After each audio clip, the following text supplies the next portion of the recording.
I would want to only make 3 points, Honorable Speaker.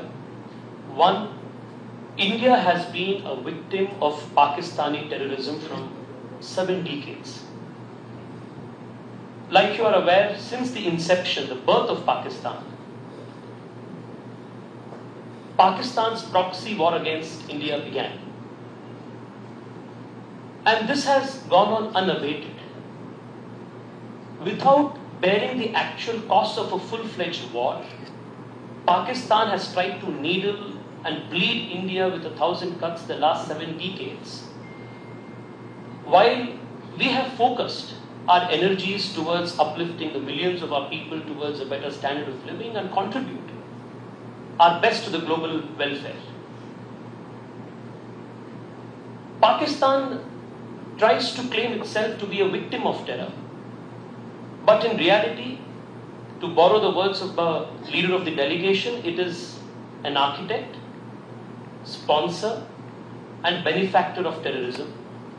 And perhaps the only nation in the world, Speaker, sir, who has weaponized terrorism as statecraft. I want you, and through you, the people of Guyana and the Parliament of Guyana to take cognizance of this very unfortunate fact. The second point, Speaker, sir, is with respect to how this terrorism that emanates from Pakistan is not just a concern for India or for the immediate geography that we come from, but is also a global threat.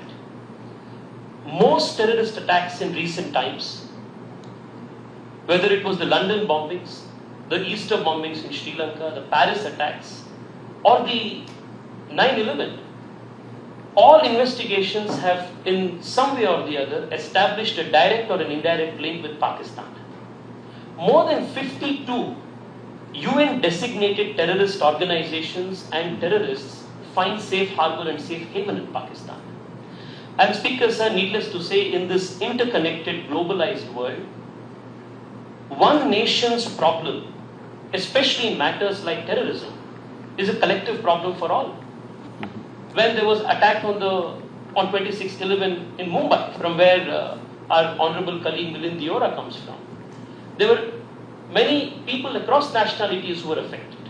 There were Americans, there were people from Africa, there were people from so many other continents who were affected.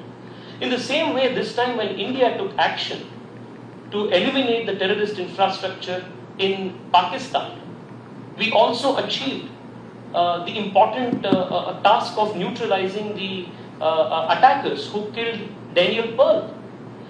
So one nation's inaction towards terrorism is a profound threat to all nations in this interconnected world. Therefore, Speaker, sir, this is a very serious issue, not just for us, it is for all of us. The final point I want to make before you is that India is a nation of 1.4 billion aspirations. We are the world's 4th largest economy today. And very soon we will be the 3rd largest economy. Our priorities are very different. We are in no mood for a war with Pakistan or with anybody else. And like our Prime Minister has multiple times mentioned, this is not an era of war. This is an era for growth, development and prosperity.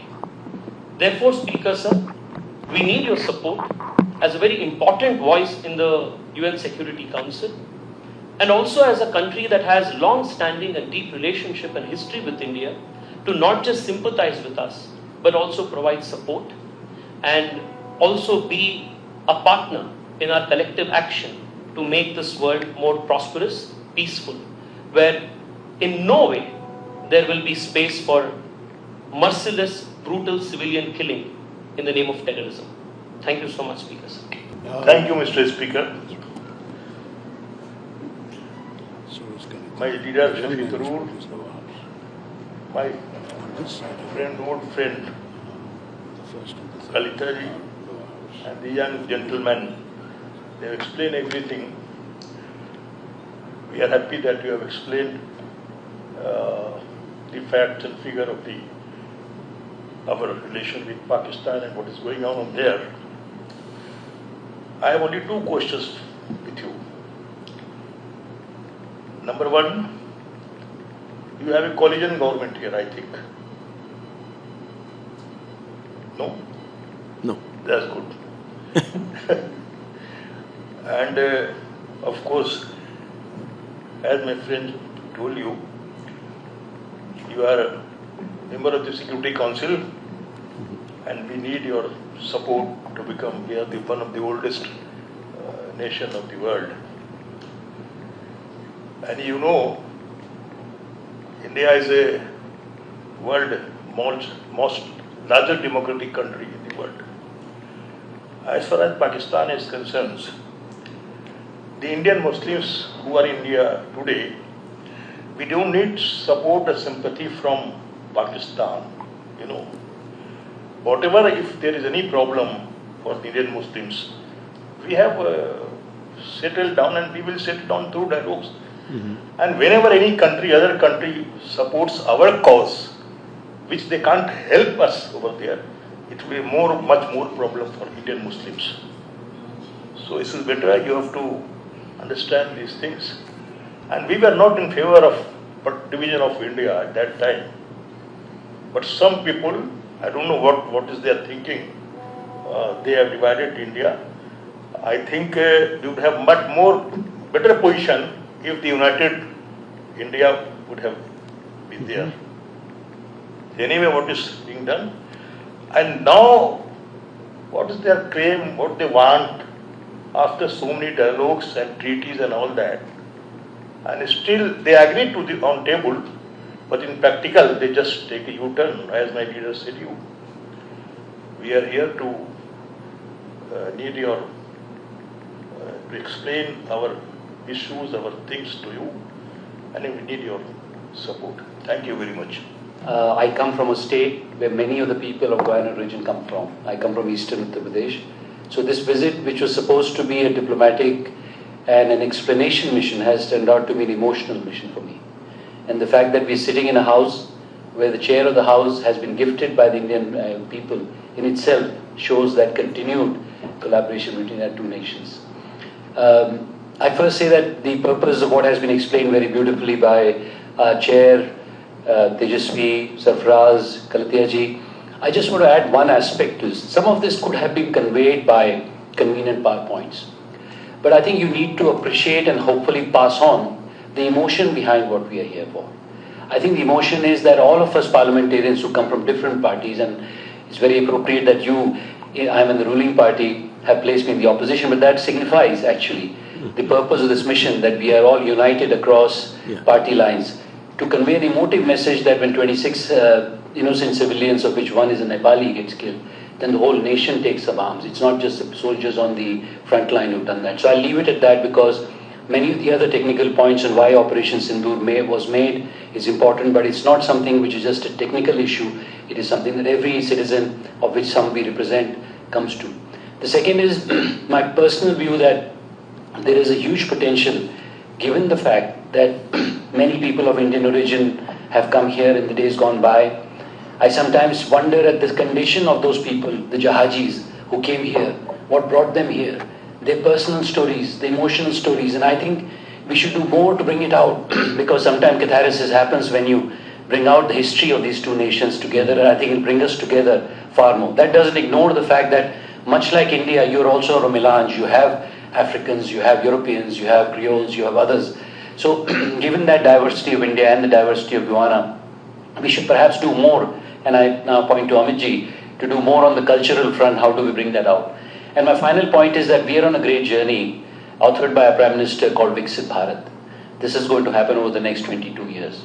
This is a journey of going not just from a 4 trillion GDP to a 10 to 15 trillion GDP, but it's a new way of life that we are proposing to the world and to ourselves. This is a way of life which is sustainable. This is a way of life which is humanistic. It is not only this direction that we are going, but the quality of that growth, which is humanistic, that matters. And I would very much invite you to participate in that in whatever way fashion. And similarly, I think we should encourage our people as we grow in this 22-year-old journey to participate in your growth. And that, I think, is very important, because it's not just the way that we are growing, it's not just the quantity of what we're doing, but the quality. And many lighthouse projects of India. We talked about the digital lighthouse, we talked about health, we talked about education. Much of that is happening. I have particular expertise in space, I have particular expertise in non-kinetic warfare, for instance. So there are many areas of collaboration that we should explore together. Thank you once again for giving us the honor to be here. Thank you. And sitting in this august house, I'm sure that regardless of which party and which side MPs are from, everyone must have a unanimous view that you're one of the most popular speakers to work with. So thank you so much for your kindness. Not to repeat the point that Dr. Tharoor, my young colleague Tejasvi, have raised about Pakistan, but just to provide an additional perspective, you spoke about how, as a young man, when you were a student, you did a course on terrorism and assassins. And you rightly pointed out the difference between, let's say, guerrilla warfare and terrorism. I think the fundamental point that we are trying to make here is, unlike in other parts of the world, where terrorists and terrorism often are non-state actors, we are actually dealing with a state-sponsored terrorism. And if you permit me, there's a photograph I'd like to show you. And this photograph, I'll just show it to our friends in the media as well. Shortly after India responded and retaliated and hit 9 terror camps in Pakistan, this man here is a UN designated terrorist who is attending a funeral that is a state sponsored funeral with the Pakistani army and a wreath being laid on the coffins of terrorists by none other than the Pakistan army chief, who was later promoted.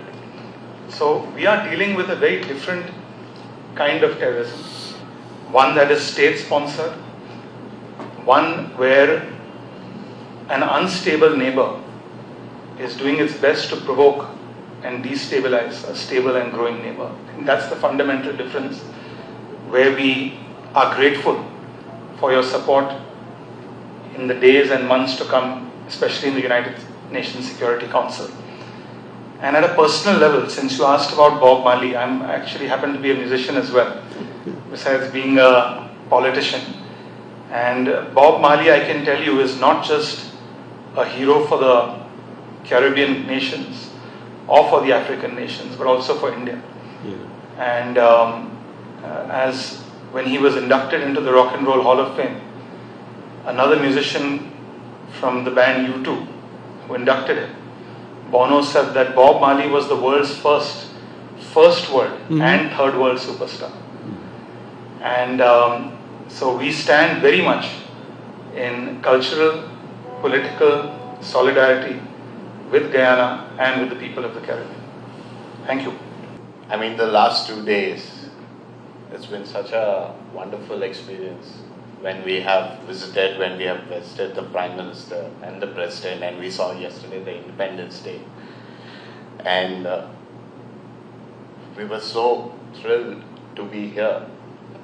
And I think just to add some additional insights into what has been already spoken by my colleagues, I think there's been a wrong narrative has been initiated by the Pakistan. Thank you so very much, Mr. Speaker. Manzoor Bhai, really pleasure to be here. We have been very touched by the warm hospitality extended by the government and people of Guyana at such a busy time for you. Your 59th Independence Day is today. I must say that if you had come to India, you might not find it so convenient to receive a foreign delegation on Independence Day. So we are really touched and honored by the warmth of your welcome at this difficult and busy time. As you know, Mr. Speaker, we were proud to be associated with the celebrations of your freedom, and I was very struck when the President in his speech spoke about the importance of resisting certain kinds of assaults without fear and with determination.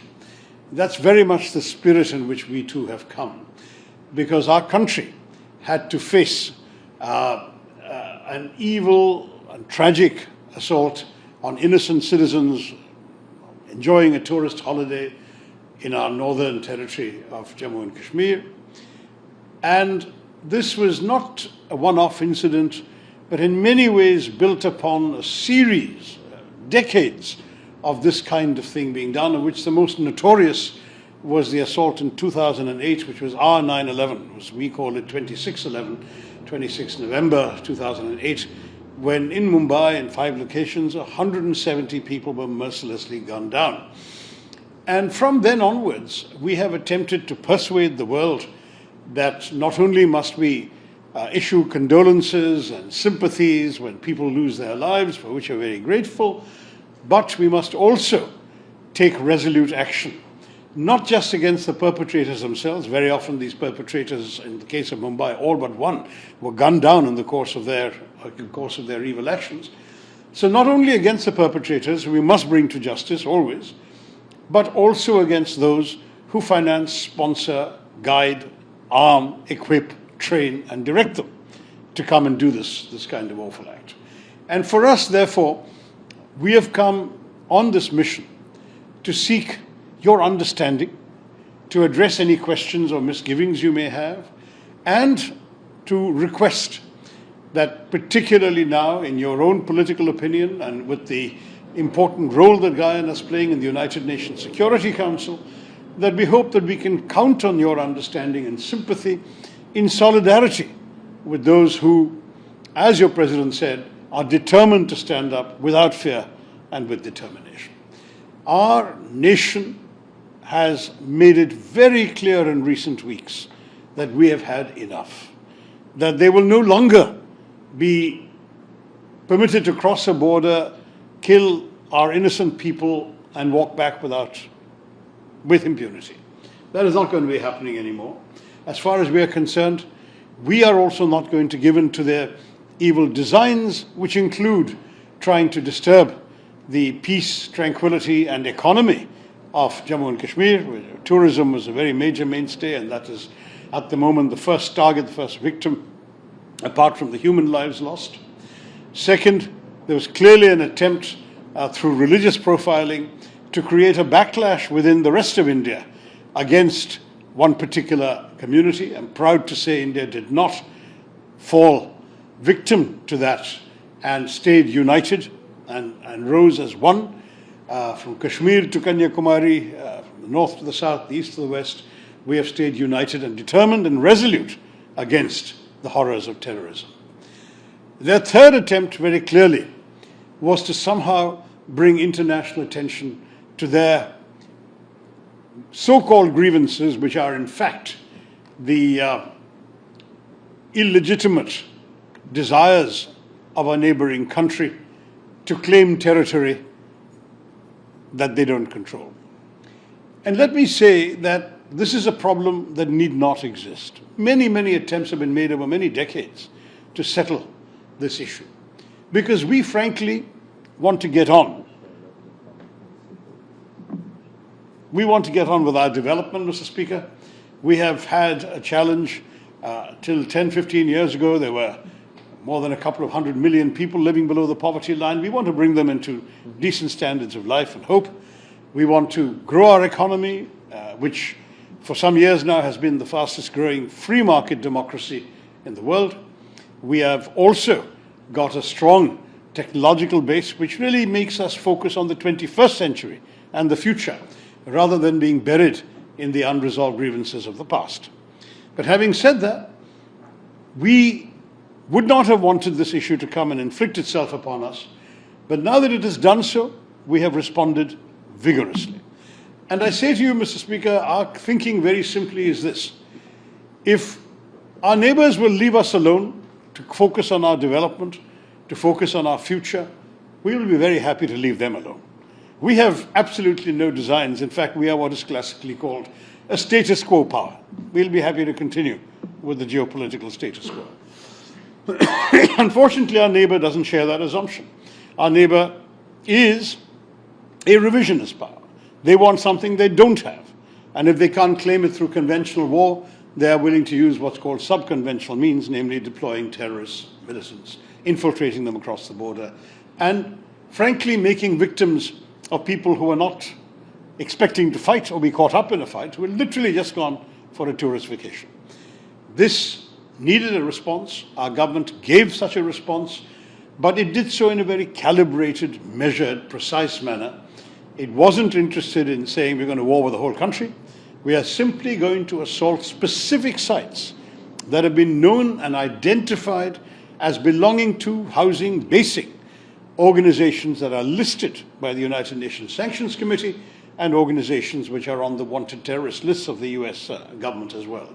And we hit them hard, but we were very careful to do so at night when there were no civilians likely to be about to minimize collateral damage.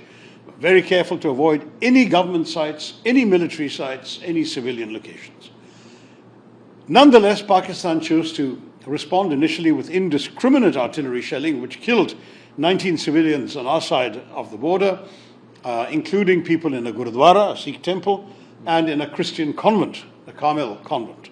And then, sadly, they added to this a battery of drones and missiles targeting everything from civilian airports to homes, to vehicles, to airfields, and so on. I'm proud to say that our air defenses proved more than equal to the task. Minimal damage was done.